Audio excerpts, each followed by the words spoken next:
परम पूज्यपाद श्री श्री आचार्य देव समस्तंकर रातुल चरण रे मोर अनंत कोटि प्रणाम। 1830 दिन धरी ओडिशा सत्संग भुवनेश्वर परम दयाल श्री श्री ठाकुर लीला दया करुणार कथा आम मानकु शुणाई चली। वास्तविक भाव आमे माने टिके आग को नजर कले जानी परिबा, बुझी परिबा, अनुभव करि परिबा जे जीवन अटई पुष्प भरा पथ चालिले बाधिब नाही, पड़ी गले किंतु उठिबाकू हेब कंटक आघात सही। जीवन अटई पुष्प भरा पथ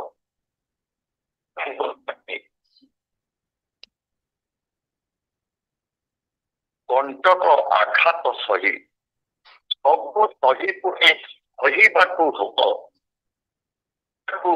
जाती नुहे वास्तव कैबल्य देही। परम दयाल श्री श्री ठाकुर अनुश्रुति ग्रंथ रे गोटे बढ़िया बाणी रे कहउचंती करिब जेपरी चलिब जेपरी फलिब सेपरी मिलिब ताहि शिष्ट भावे सुपथे चल निष्ठाटू बड़ी किछि हिन।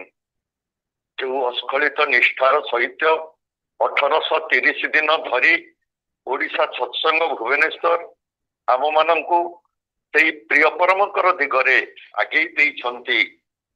परम दरदींक पाखरे एकांत प्रार्थना सेई उद्योक्ता भाई सबु समय प्रभुंक संगरे से प्रीतिर भावटाकू उज्जीवित रखी भल पाइबार टाण ताकू सदा सर्वदा मथारे बहन करी रखी से आहुरी आहुरी इष्ट प्राण हुअन्तु। कारण प्रीतिर लक्षण हेउछि अनुगति, अनुचर्या, अनुशीलन, प्रिय प्रयोजन रे आत्मनियोजन और क्लेश सुख प्रियता। प्रिय को ही निजर स्वार्थ करि नै थाए, जा भितरे प्रभुंक प्रति तार प्रीतिर भावटा जागृत होता है। आज ओडिशा सत्संगर प्रतिटी भाई और माँ माने जो माने सत्संग रे जोग देउछंती एवं जो माने भाग नेउछंती समस्तंकर उत्तरोत्तर इष्टिपुत जीवन पाई प्रभुंक पाखरे मोर एकांत प्रार्थना समस्त जेपरी सेई दरदी प्राण भाव नहीं इष्टंकर कथा को मथारे बहन करी सेमाने आगे आगे चलती। आज संगीतांजलि रे जो माने भाग नहीं सेमानंकु विनम्र सहित मोर एक निवेदन, खाली इष्टंकर भजन कीर्तन करदेले जे प्रभुंकर मनरे आनंद पाइजिबे से ता नुहे। सह आमको आचार्य देवंकर निर्देश को पालन करने को पड़िबो। आमे लोकों को खुशी करिया पाई, गुरु भाई माँ मान को खुशी करिया पाई केते सुंदर भावरे संगीत भजन कीर्तन को आमे निवेदन करि दउछु, किंतु आचार्य देवं को खुशी करिया तो निहाती दरकार ना। कारण दयाल कहउचंती आचार्य निष्ठा नई को तुमार उन्नतिर लोभ जतई थाक, घुरबे तुमी बेगुर पथे आड़बे सुधु बेकूब राग। आचार्य प्रति आमर निष्ठा नहीं, जीवन में उन्नति माने उत्कर्ष प्रति नत सदा जाग्रत रही पारिबो ना। ताले को फल हम ना घुरबे तुमी बेघोर पथे आड़बे सुधु बेकूब राग। आम भितर जो अनुरागटा आम भितर जो भल पाइबाटा बेकूब हो, कारण इष्ट देवता चलती प्रतिमा होचंती आचार्य देव। आमे निजको आनंद दबा पाई कर्म करुचे, आज प्रभु को आनंद दबा पाई प्रिय परम को आनंद दबा पाई आचार्य निर्देश को पालन करिबा। कारण दयाल कहउचंती आचार्य के बाद दिए तुई ज्ञान गवेषणा करबी जत, सामंजस्य थाकाई कठिन हराबी तुई पथ नियत। आचार्य को बाद देई जदि ज्ञान गवेषणा रे आमे नियत रत रहू ताले सामंजस्य रहिबो नाही। କଥା ଆଉ କାମ ମନ ଭିତର ଆଉ ବାହାର ଏକ ହେଇପାରିବ ନାହିଁ। ସେଇଥିପାଇଁ ଦୟାଲ କହୁଛନ୍ତି ଆଚାର୍ଯ୍ୟ ନିସ୍ତେଷ ପାଲି ନା ତୁଇ ତେମନ ପକ୍ଷେ ଚଲଲି ନା ଭାଗ୍ୟ ଏଲୋ କତଇ ଛନ୍ଦେ ଦେଖିଲି ତବୁ ବୁଝିଲି ନା। ଆଚାର୍ଯ୍ୟ ଦେବଙ୍କର ନିର୍ଦ୍ଦେଶକୁ ଆମେ ପାଳନ କଲୁ ନାହିଁ, ଆମେ ଅବଜ୍ଞା କରିକି ଚାଲିଲୁ। ସକାଳେ ସନ୍ଧ୍ୟାରେ କେନ୍ଦ୍ର ମନ୍ଦିରକୁ ପ୍ରାର୍ଥନାକୁ ଯିବା ଏବଂ ଦୀପି କାମ କରିବା, ଏଇ ଯୋଉ ନିର୍ଦ୍ଦେଶ ଗୁଡିକ ଆମ ଭିତରେ ସମସ୍ତଙ୍କ ଭିତରେ ଆଜି ପର୍ଯ୍ୟନ୍ତ ବସା ବାନ୍ଧି ପାରିନାହିଁ। ବଜାର ଭିତରେ ଜଣେ ଚାଲିଗଲେ ଦୁଇ ପଟ ବଜାରକୁ ଦୋକାନ ମାନଙ୍କୁ ଅନେଇ ଦେଲେ ଗୋଟିଏ କି ଦିଟା ଦୋକାନ ଦୀକ୍ଷା ନେଇଥିବେ, କିନ୍ତୁ ଶହ ଶହ ଦୋକାନ ଆଜି ପର୍ଯ୍ୟନ୍ତ ଅପେକ୍ଷିତ ରହିଯାଇଛନ୍ତି। ଆଜି ପର୍ଯ୍ୟନ୍ତ ପ୍ରିୟ ପରମଙ୍କର ଆଗମନର ବାର୍ତ୍ତା ତାଙ୍କ ପାଖରେ ପହଞ୍ଚି ପାରିନାହିଁ। ତେଣୁ ଆମେ ଯୋଉମାନେ ଯଦି ଲାଗି ନ ପଡିବା, ଯଦି ସେଇଭଳିକା ନିଜକୁ ଉତ୍ସର୍ଗ କରି ତୋଳି ନ ପରିବା, ତାହେଲେ ଆଚାର୍ଯ୍ୟ ଦେବ ଖୁସି ହେବେ ନାହିଁ। ଆଉ ଆମ ମାନଙ୍କର ଯୋଉ ଧର୍ମ ଯୋଉ ପୁଣ୍ୟ ତାହା ଆଉ ବଢି ବଢିକା ଯାଇପାରିବ ନାହିଁ, ତାହା ସେଇଠି ଚାବି ପଡିଯିବ।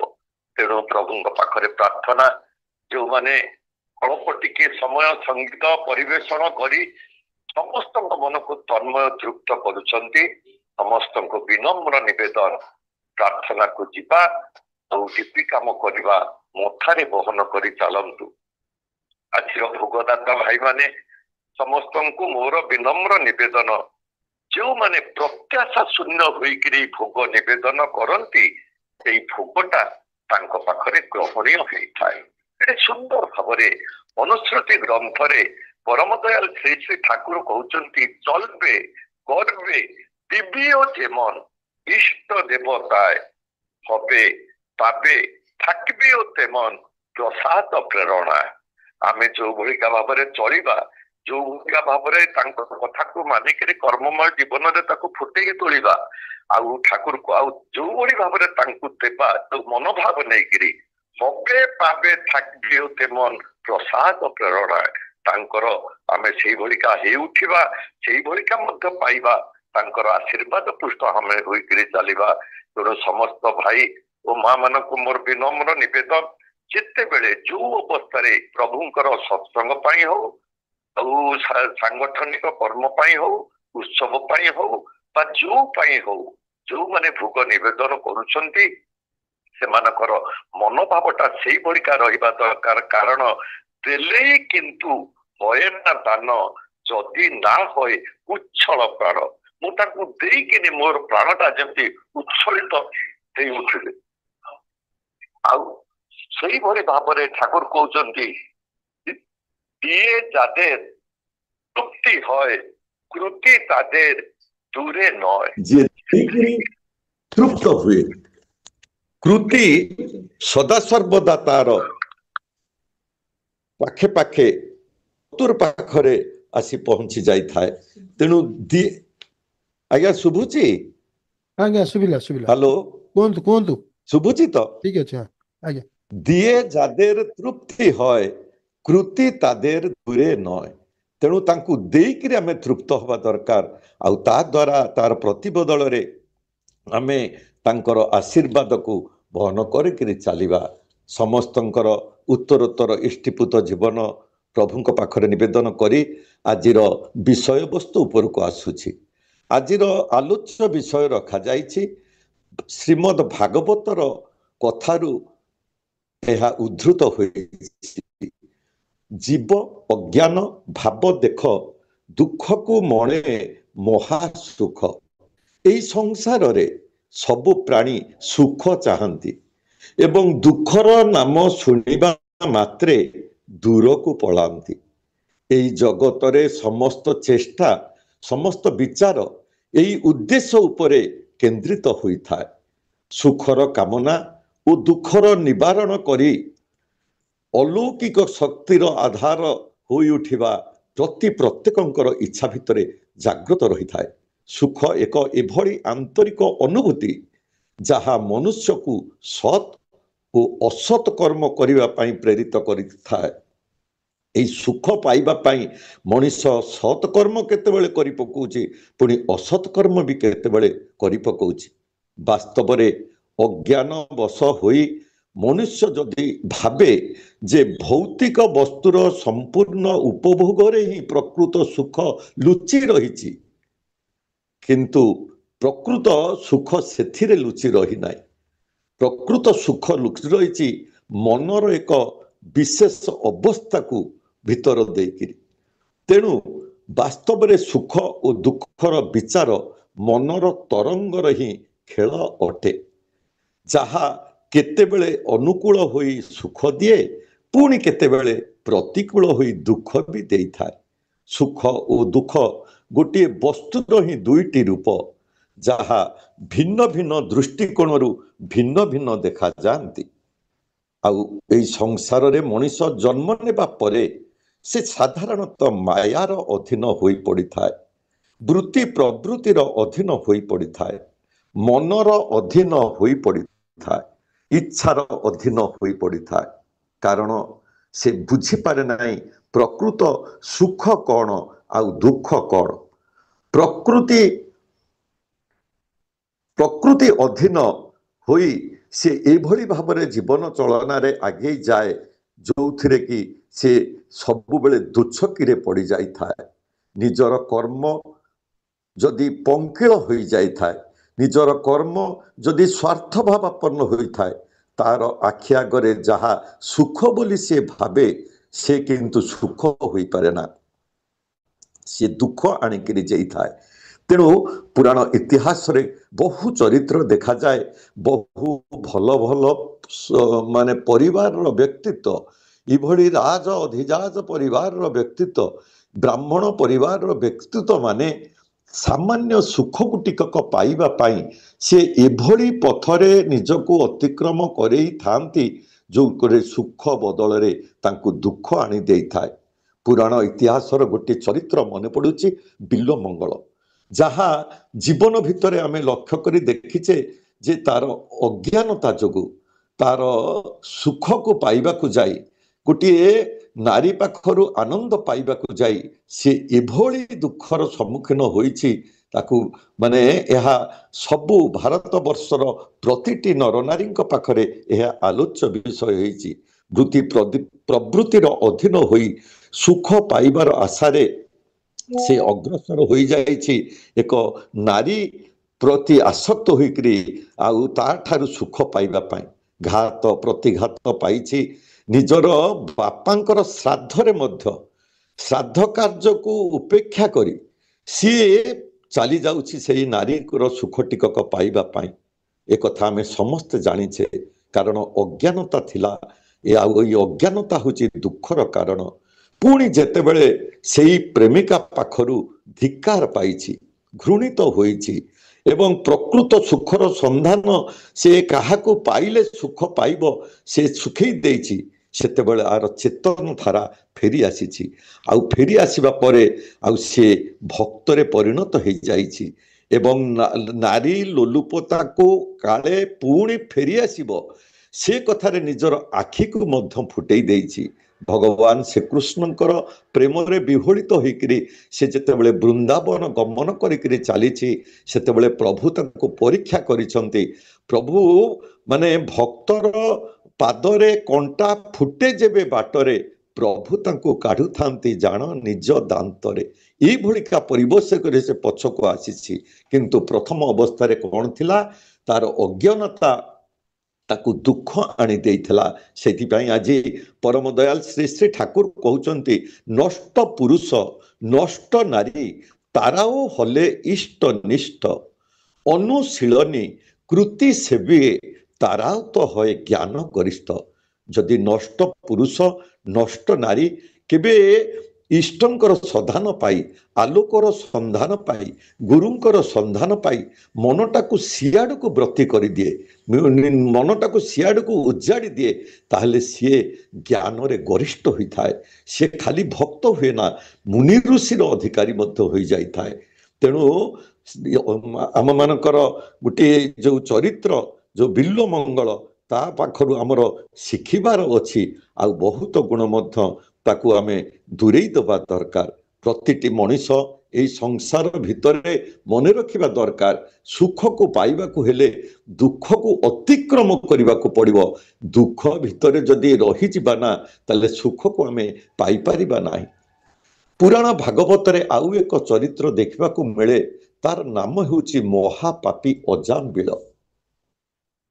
ଜୀବ ଅଜ୍ଞାନ ଭାବ ଦେଖ, ଦୁଃଖକୁ ମଣେ ମହାସୁଖ।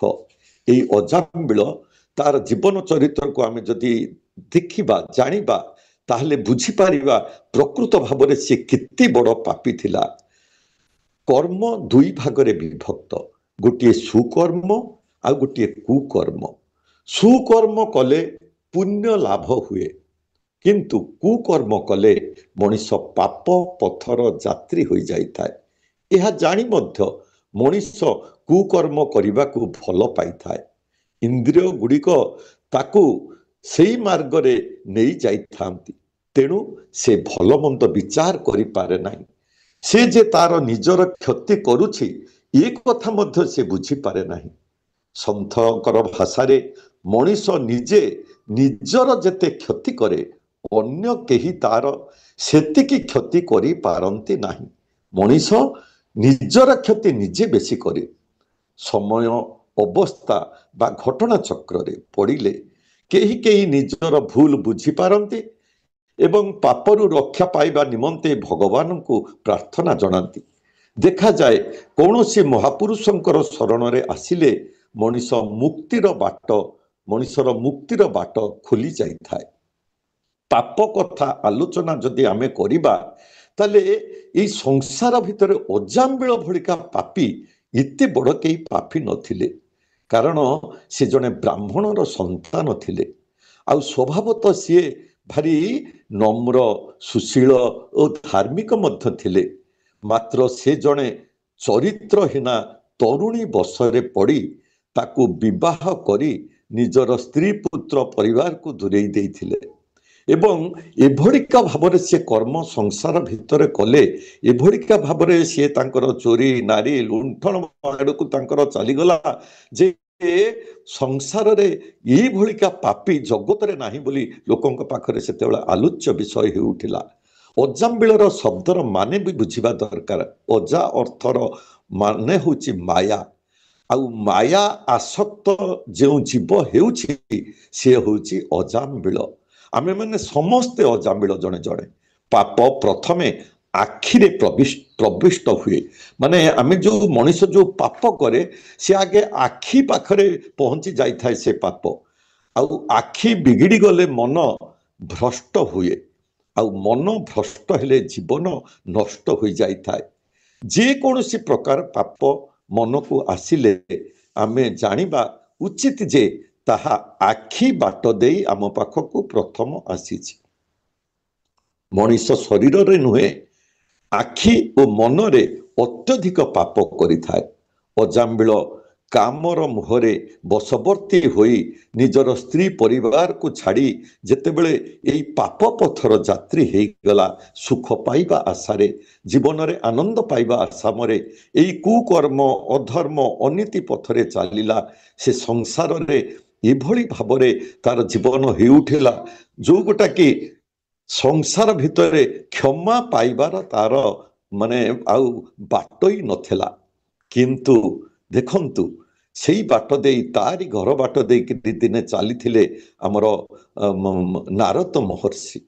ଆଉ ନାରଦ ମହର୍ଷି ଯେତେବେଳେ ତାଙ୍କ ଘରକୁ ଯାଇଛନ୍ତି, ତାଙ୍କର ଗୋଟିଏ ପୁଅ ଜନ୍ମ ହେଇଛି ଶୁଣିଛନ୍ତି ଏବଂ ତାଙ୍କର ପାଖରେ ଅତିଥି ସତ୍କାର ପାଇଲା ପରେ ପଚାରିଛନ୍ତି ପୁଅର ନାମକରଣ ବିଷୟ। ଅଜାମ୍ବିଳ କହିଛି, ମହର୍ଷି ଆପଣ ନାମଟା ଦିଅନ୍ତୁ, କାରଣ ପଣ୍ଡିତ ଆସିବେ ନାମକରଣ କରିବେ, ଏଇ କଥା ତ ଦୂରର କଥା, ଆପଣ ଦିଅନ୍ତୁ। ଆଉ ଯୋଉ ପଣ୍ଡିତ ମାନେ ମୁନି ଋଷି ସାଧୁସନ୍ଥ ମାନେ ଯାହା ଘରେ ଆତିଥ୍ୟ ଗ୍ରହଣ କରନ୍ତି ତାର ମଙ୍ଗଳ ଟିକକ କରିଥାନ୍ତି। ଆଉ ପୁଅର ନାଁଟା ରଖିଦେଲେ ନାରାୟଣ। ଆଉ ସେଇ ନାରାୟଣ ଶବ୍ଦକୁ ଉଚ୍ଚାରଣ କରି ଯେତେବେଳେ ଅଜାମ୍ବିଳର ଶେଷ ଅବସ୍ଥା ଆସିଛି, ଗୋଟିଏ ଗୋଟିଏ ପାଦ ଗୋଟିଏ ଗୋଟିଏ ହାତ ତାର ଯେତେବେଳେ ପାରାଲିସିସ୍ ହେଇଯାଉଛି, ବିକଳରେ ସେ ନାରାୟଣ ନାରାୟଣ ଡାକୁଛି। ସେଇ ନାରାୟଣ ଦୂତ ହେଇ ଆସି ତାଙ୍କୁ ରକ୍ଷା କରିଛନ୍ ବୈକୁଣ୍ଠକୁ ଯମର ଦୂତ ମାନେ ଫେଲ ହେଇ ମାଦକୁ ସବୁ ପାପୀ ପାପ କ୍ଷୟ ହେଇଯାଇଥାଏ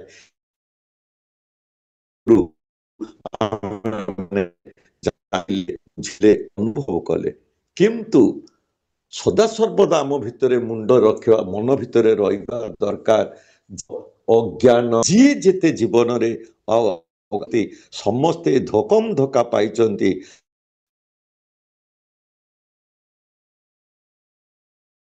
କାହାର ଶେଷ ମଧ୍ୟ ପାଇଯାଇଛନ୍ତି ଆଉ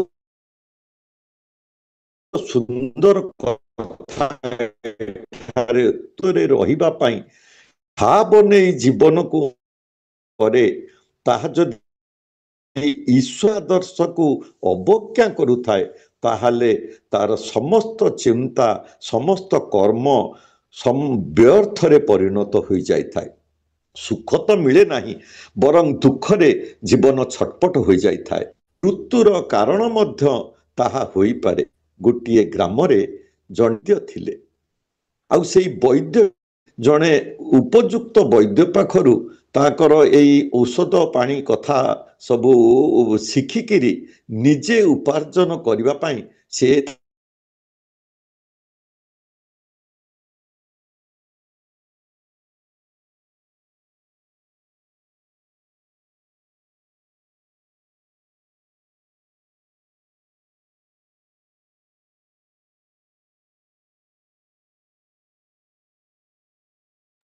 ଦାଦା ଆପଣ ଅଡ଼ିଓ ଆସୁନି ନିର୍ମଳ ଦାଦା ଅଡ଼ିଓ କଟିଗଲା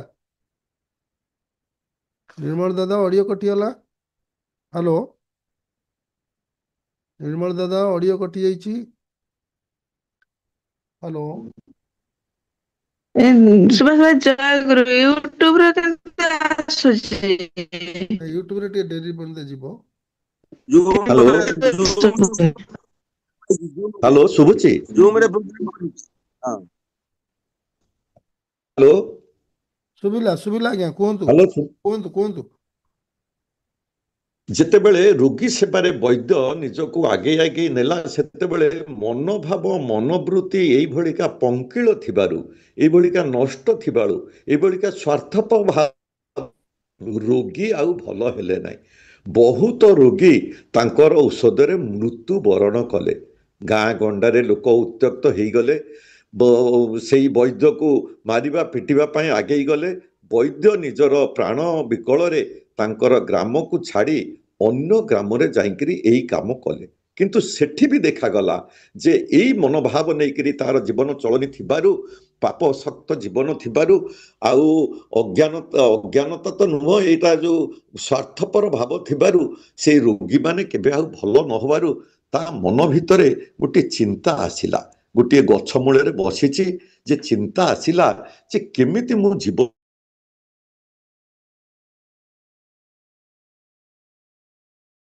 ଏଇ ଭିତରେ କଣ ହେଲା ଦେଖାଗଲା ସେଇ ଗଛର ଗୋଟେ କୋରଡ ଭିତରୁ ଗୋଟିଏ ମୁହଁ ଦେଖୁ ପଟିକୁ ଦେଖିକିରି ତା ମୁଣ୍ଡଟା ମାନେ ବ୍ୟସ୍ତ ଗଲା ଆଉ ସିଏ ଦେଖୁଛି ଏଇ ଗଛର ଟିକେ ଅନତି ଦୂରରେ ପୁଳାଏ ପିଲା ଖେଳୁଛନ୍ତି ଆଉ ଯେତେବେଳେ ପିଲା ଖେଳୁଛନ୍ତି ସିଏ ଦେଖିଲା ତାର ତ ଆଉ ରୋଗ ଫୋଗ ରୋଗୀ ଆଉ ଆସୁନାହାନ୍ତି କଣ କରିବ ଗୋଟିଏ ମିଛର ସନ୍ଧାନ ମିଛର ଉପାୟ ସେ ଖଞ୍ଜିଲା କଣ କଲା ନା ମୁଁ ଯାଉଛି ଏଇ ପିଲାମାନଙ୍କୁ ମୁଁ ଶିଖେଇ ଯେ ଏଇ ଗଛର କୋଡ଼ରେ ଗୋଟିଏ ବଢିଆ ଶୁଆ ପକ୍ଷୀ ଅଛି ତୁମେ ତାକୁ ଧରିକିରି ଆଣିକିରି ଯଦି ରଖିବ ଯେ ଶୁଆ ପକ୍ଷୀ ନିଜର କଥା ନିଜର ମଣିଷର କଥା କହିପାରିବ ତୁମର ନିଜର ହେଇପାରିବ ତାର ମନ ଭିତରେ କିନ୍ତୁ କୁଚିନ୍ତା ପିଲା ଯେତେବେଳେ ଶୁଆ ପକ୍ଷୀ ଧରିବାକୁ ଯିବେ କୋରଡ଼ରେ ହାତ ପୁରେଇବେ ଆଉ ସେଇ ହାତରେ ସେଇ ସାପଟା ବସିବ ଆଉ ତାଙ୍କୁ ଚୋଟ ମାରିବ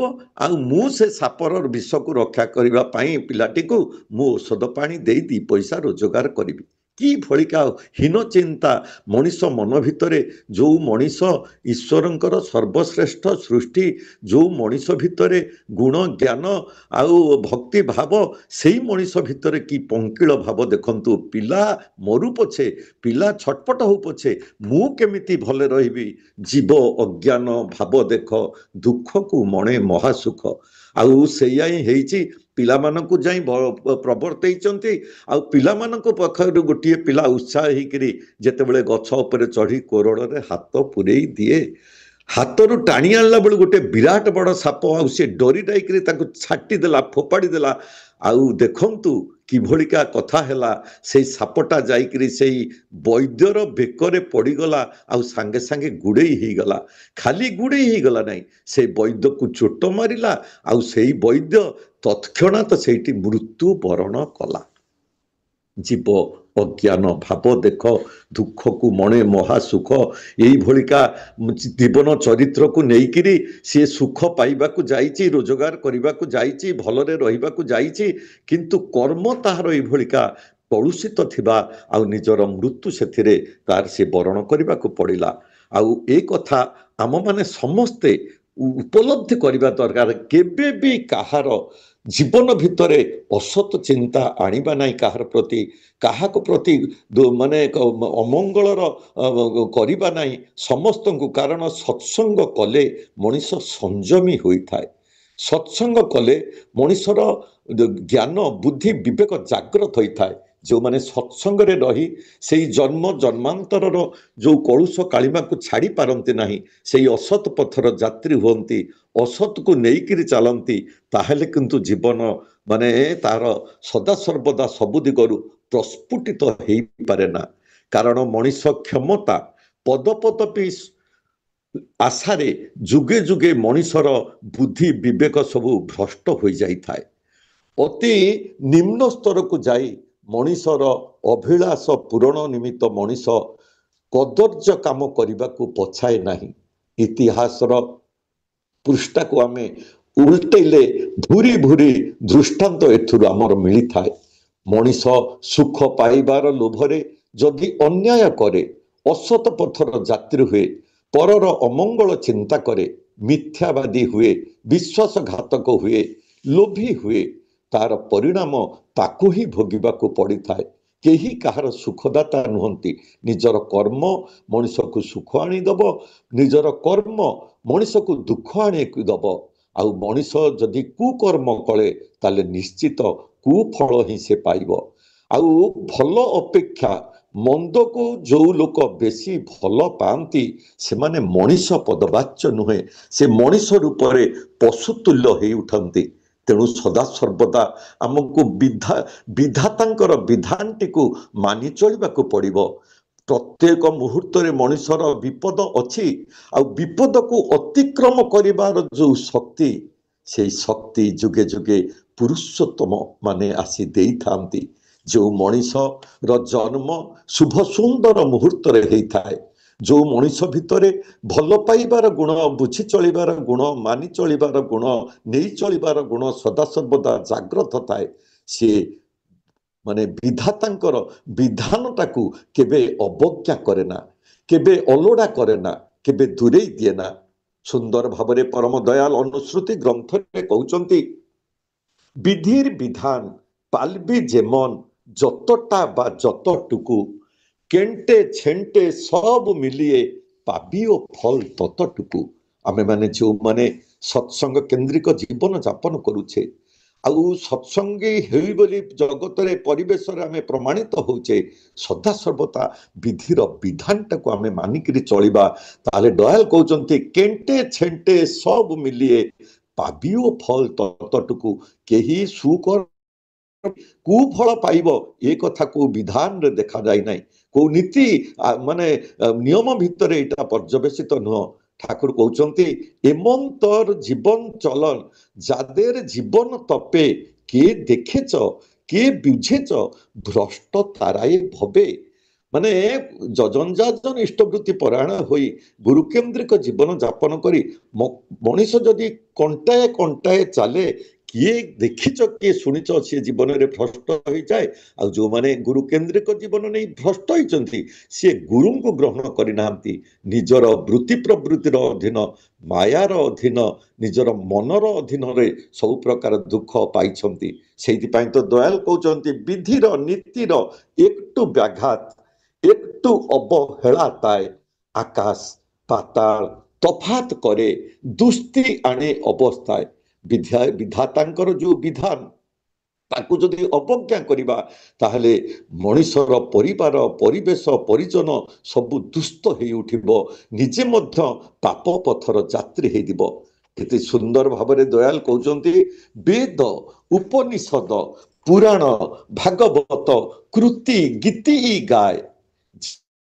मन करा पावाओ ते जीवन तातेई थाए वेद उपनिषद पुराण भागवत हजार हजार भइले मध्य पूर्व पूर्व कृति चरित्र मानकर उदाहरण आम मान पाखरे तोली देले सुधा जदि जेतिकी आमे पालन करिबा नित्र चलन आचरण भितरे सेतिकी आमे फल पाई परिबा आमे विचार बुद्धि संपन्न होबा दरकार बुद्धि विचार विवेचना केन्द्रायित ना होले दीपन कृतिर तापन स्रोते कभुकिता से फल फले आम मानकर बुद्धि आम मानकर विचार आम मानकर विवेचना सदा सर्वदा जदि केन्द्रायित नहेला ताहले फलप्रद किछि हेई परिबो नाही किछि भी जीवन रे जीवन भर करले जब लाभ होबे फांकी सदा सर्वदा आमे नाममय होइकरी रहिबा सदा सर्वदा प्रतिदिन ध्यान करिबा आउ प्रतिदिन कोमल भाषी हवा आउ हृदयटी को प्रभुंक पाखरे समर्पित करिबा आउ जदि दयाल कहउचंती भालो बा की मंद बा की बुझते जदि ना पारो तुमी जीवनटा तुमार हये थाकबे भालो मंदेर जंगला भूमि भलो बा कौन आउ मंद बा कौन जदि आमे आजि पर्यंत बुझी पारिले नाही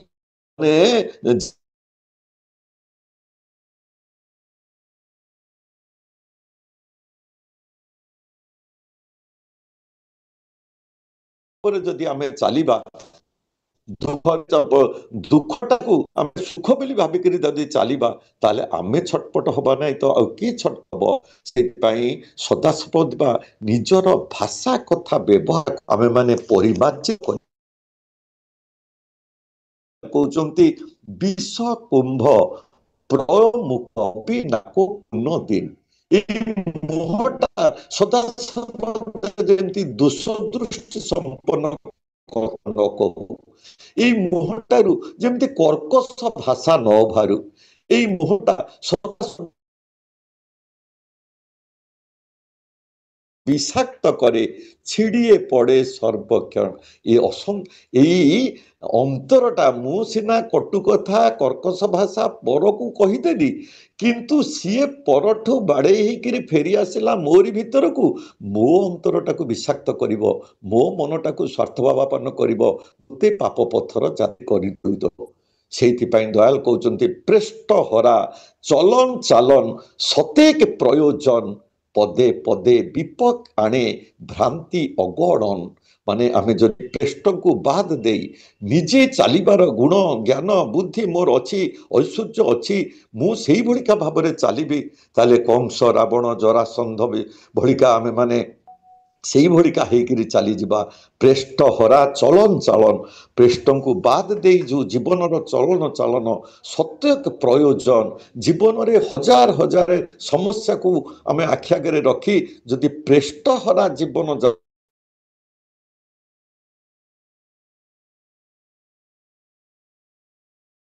पदे पदे विपाक आने भ्रांति गणन माने गणी एते जीवन सदा सर्वदा चेतनशील ही पड़ो चेतनशील कारण भल पाइबा चिर चेतनशील भल पाइबा चिर सहनशील भल पाइबा चिर बहनशील आमे जदि चेतनशील नहबा ताहले आमे जीवन रे प्रभु को मथारे बहन करी चली पारिबा नाही आउ ठाकुर कहउचंती स्वार्थ लोभी अभिमाने लाख बच्छरे ओ ज्ञान फुटेना हम बड़ाई ଅନ୍ଧତମୟ ଲାଭ শুধু ହୁଏ ବିଡ଼ମ୍ବନା।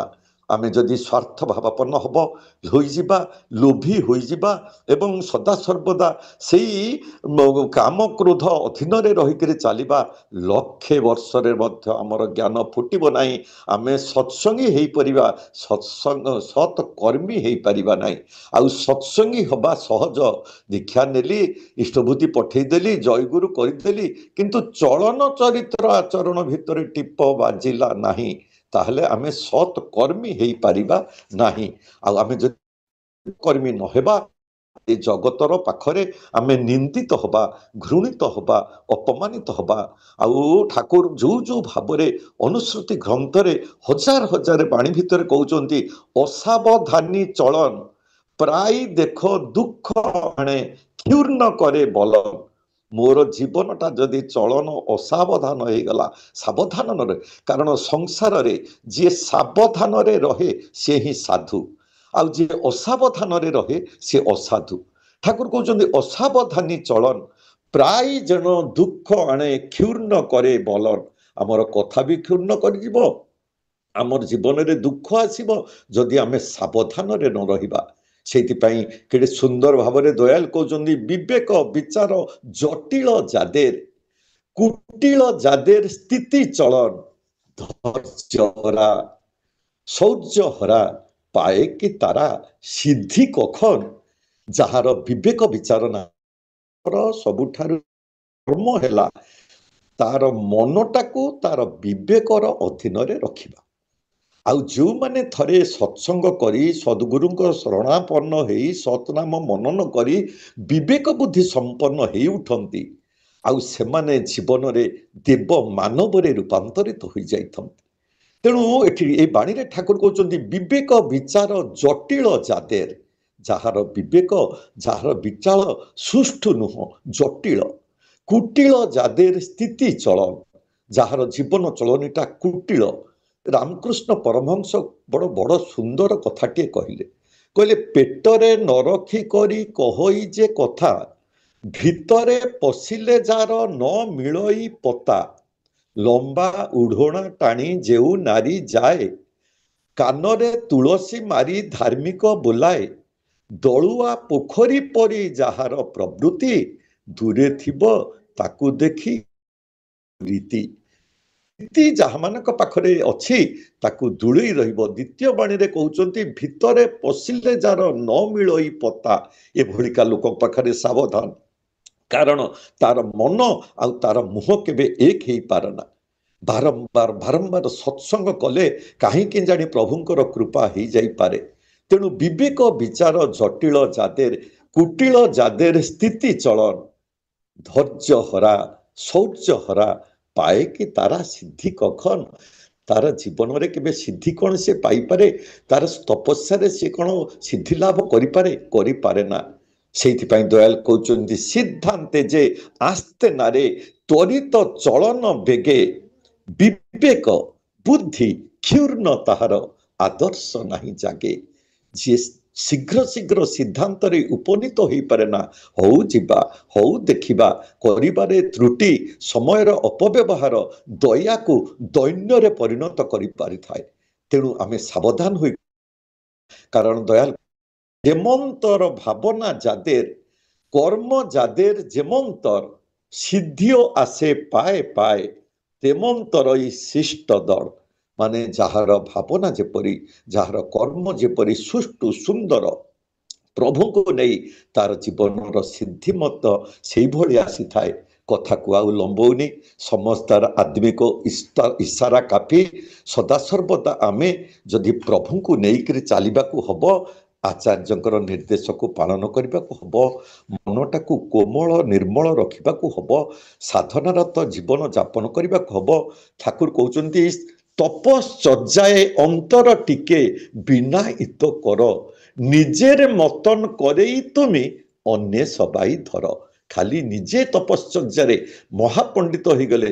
ଠାକୁର ମାନେ ପସନ୍ଦ କରୁଥିଲେ ହନୁମାନ ଭକ୍ତକୁ, ଆଉ ପସନ୍ଦ କରୁନଥିଲେ ଆମର ସାଧାରଣ ଯିଏ, ତାଙ୍କୁ ସବୁବେଳେ ଠାକୁର ଭଗବାନ ଭଗବାନ ହେଇକିରି ନାମ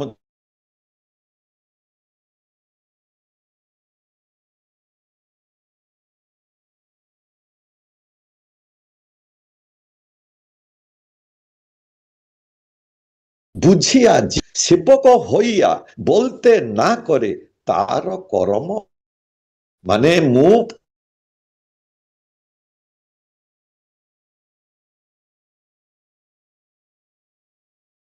କହୁଛନ୍ତି ଏଇ କାମ କର ମୁଁ କିନ୍ତୁ କରୁନାହିଁ ତାହେଲେ ମୁଁ ବୁଝିବାକୁ ହବ ମୁଁ ଈଶ୍ୱରଙ୍କର ରାଜ୍ୟ ଭିତରେ ଆଜି ପର୍ଯ୍ୟନ୍ତ ପ୍ରବେଶ କରିପାରିନାହିଁ ମୁଁ ସେଇ ଆସୁରିକ ଅଧୀନରେ ରହି ଶୈତାନର ରାଜ୍ୟ ଭିତରେ ବସବାସ କରୁଛି ତେଣୁ ଆମମାନଙ୍କର ମନକୁ ଉଜ୍ଜୀବିତ କରି ତୋଳିବା ପାଇଁ ଆମମାନଙ୍କର ମନକୁ ଇଷ୍ଟପ୍ରାଣ କରି ତୋଳିବା ପାଇଁ ସଦାସର୍ବଦା ଆମକୁ ଲାଗି ରହିବାକୁ ପଡ଼ିବ କାରଣ ସମୟ କିନ୍ତୁ ରହେ ନା ବସେ ଚଲছে କେବଳ ଅବିରଳ করণীয় যা এখনই কর ভবিষ্যে যদি চাস সুফল জয় গুরু বন্দে পুরুষোত্তম